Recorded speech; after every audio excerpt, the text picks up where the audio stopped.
திரைப்படங்கள் இன்னைக்கு திரைப்படம்ங்கிறது ரொம்ப சாதாரண விஷயம் ஆயிடுச்சு. நிறைய திரைப்படங்கள் தொடர்ந்து வந்துகிட்டே இருக்கு. ஆனா ஒரு சில திரைப்படங்கள் மட்டும்தான் வந்து நம்மளோட மனசுல வந்து ஒரு சின்ன பாதிப்பை ஏற்படுத்தும். ஸோ அந்த மாதிரி தாக்கத்தையும் பாதிப்பை ஏற்படுத்திய ஹரிதாஸ் படத்துடைய இயக்குனர் மிஸ்டர் ஏஆர் வெங்கடேஷன் அவர்களை மேடை கழிக்கிறோம்.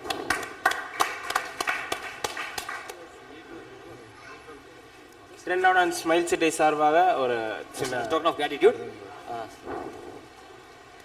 ஸோ வந்து ஹரிதாஸ் படத்துடைய ரைட்டர் எழுத்தாளர் சொல்லிட்டீங்க சார். இப்போ வந்து இப்போ இருக்க கால சூழ்நிலையில் ஒரு தனி மனிதன் வந்து ஓட்டு போவதன் மூலம் மிகப்பெரிய மாற்றத்தை ஏற்படுத்த முடியும் அப்படிங்கிறதா உண்மை. எதுக்காக ஒரு மனுஷன் ஓட்டு போடணும், ஒரு தனி மனிதன் எதுக்காக ஓட்டு போடணும் அப்படின்னு நினைக்கிறீங்க சார்?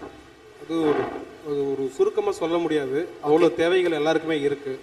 பிறப்பு முதல் அவங்களுடைய இறப்பு வரைக்கும் எல்லா மனிதனும் ஏதாவது வகையில் போராடிட்டே தான் இருக்கும். கண்டிப்பாக சார். ஒரு ரேஷனில் துவங்கி, விவசாயத்தில் துவங்கி, படிப்பில் துவங்கி, வேலையில் துவங்கி, நம்ம வாழ்க்கையில் ஒவ்வொன்றுக்கும் நம்ம உரிமைக்காக போராடிட்டு தான் இருக்கோம். அதெல்லாம் நம்ம போராட்டங்கள் குறையணும், நமக்கு வேண்டியதெல்லாம் கிடைக்கணும் அப்படின்னா ஒரு மாற்றம் தேவை. இந்த மாற்றங்கள்லாம் நம்ம முன்னோர்கள் வந்து ஏற்கனவே விதைச்சது தான்.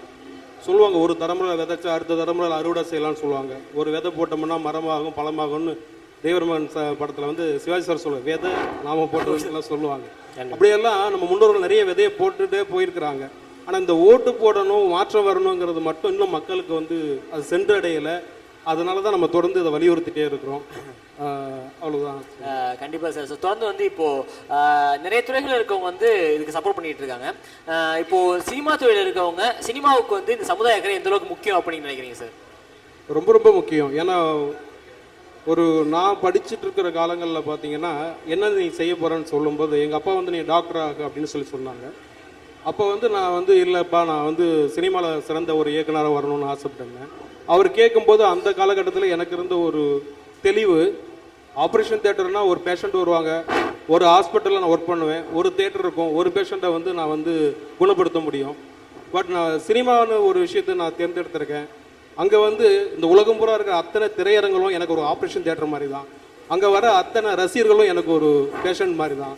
நம்ம ஒரு நல்ல கருத்தை உட்கார்ந்த இடத்துல சொல்லி அத்தனை பேரையும் நம்ம குணப்படுத்த முடியும் அப்படின்னு அதனால தான் நான் திரையுலகை வந்து தேர்வு செஞ்சது. அதனால் வந்து ஹரிதாஸுங்கிறது என் எழுத்தில் வந்த முதல் படம். அந்த படத்தில் அப்படி ஒரு நல்ல கருத்தை சொல்லியிருப்போம். ஆர்டிஸ்டிக் சைல்டை வந்து நம்ம வந்து கவனித்தோம்னா அவங்களும் அச்சீவர்ஸ் தான். அப்துல் கலாம், பில் கேட்ஸ் மாதிரி இருக்கிற எத்தனையோ சாதனையாளர்கள் வந்து ஆர்டிஸ்ட் சைல்டாக இருந்து வந்தவங்க அப்படிங்கிறத ஒரு பேரண்ட்ஸுக்கு நம்பிக்கை ஊட்டுற ஒரு நல்ல படமாக தான் நான் கொடுத்துருக்கேன். கண்டிப்பாக சார். ரொம்ப சந்தோஷம் சார். நீங்கள் வந்ததுக்கு நிறைய செலிபிரிட்டிஸ் இங்கே வந்துகிட்டு இருக்காங்க, வந்து அவங்களோட சப்போர்ட் தெரிவிச்சிட்டு இருக்காங்க. அண்ட் நீங்கள் நேரில் வந்து இந்த வாழ்த்து சார் ரொம்ப சந்தோஷம் சார். எங்களுக்கு ரொம்ப நன்றி சார். அண்ட் சார் இப்போ வந்து என்ன அப்படின்னா இங்கே வர செலிபிரிட்டிஸ் சைடு நான் கேட்டுட்டு இருக்கோம். இந்த விஷயத்தை பற்றி இந்த விஷயம் தொடர்ந்து ஷேர் ஆகணும் அப்படிங்கிற விஷயத்தில் நீங்கள் வந்து ஒரு 3 பேர் நாமினேட் பண்ணணும் அப்படின்னா எந்த 3 பேர் இந்த விஷயம் சொன்னால் சீக்கிரம் அதாவது ஒரு 3 பேர் நீங்கள் நாமினேட் பண்ணணும் அப்படின்னா எந்த 3 பேர் நாமினேட் பண்ணுவீங்க சார்? உங்களோட ஃப்ரெண்ட்ஸ் சர்க்கிளாக இருக்கலாம், இல்லை வந்து யார்கிட்ட இதை கொடுத்தா அதிகமாக ஷேர் ஆகும். அதாவது இந்த விஆர்எம் சேலஞ்ச் அப்படின்னு சொல்லிட்டு இந்த எங்களுக்கு சப்போர்ட் பண்றதா அவங்க ட்வீட் பண்ணும்போது நீங்க அதுக்கு அவங்களை டேக் பண்ணலாம், இல்லை எங்களை நேரடியாக வந்து அவங்க வாழ்த்துறதுனா கூட வாழ்த்தலாம். இந்த மாதிரி ஒரு 3 செலிபிரிட்டிஸ் உங்களோட ஃப்ரெண்ட் சர்க்கிளில் யாராவது 3 பேர் டேக் பண்றதுனா யாரை ரெஃபர் பண்ணுங்க? இப்போ சொல்லணுமா? நான் இல்லை இப்போ நீங்க சொல்லலாம். யாரை சொல்லலாம்? நம்ம என்னுடைய நண்பர் கிஷோர், நடிகர் கிஷோர். கண்டிப்பா கிஷோர். அப்புறம் அன்பு தம்பி சூரி, அருமையா தோழி ஸ்னேகா, இவங்களுக்கு சொல்லலாம். ஸோ சார் 3 பேருமே வந்து கண்டிப்பாக இந்த விஷயத்தை கொண்டு போய் சேர்த்தோம்னா கண்டிப்பாக ரீச் ஆகக்கூடிய 3 பேர் சொல்லியிருக்கீங்க. அண்ட் ரொம்ப தேங்க்யூ, ரொம்ப சந்தோஷம் sir. Thank you so much for coming sir. Thank you sir. Thank you sir. ஒரு செல்ஃபி விளையால் மாறிய பிரியுமோ எட்டும் வெளியில் ஊறிய நீரும் காயட்டும் வாக்கின்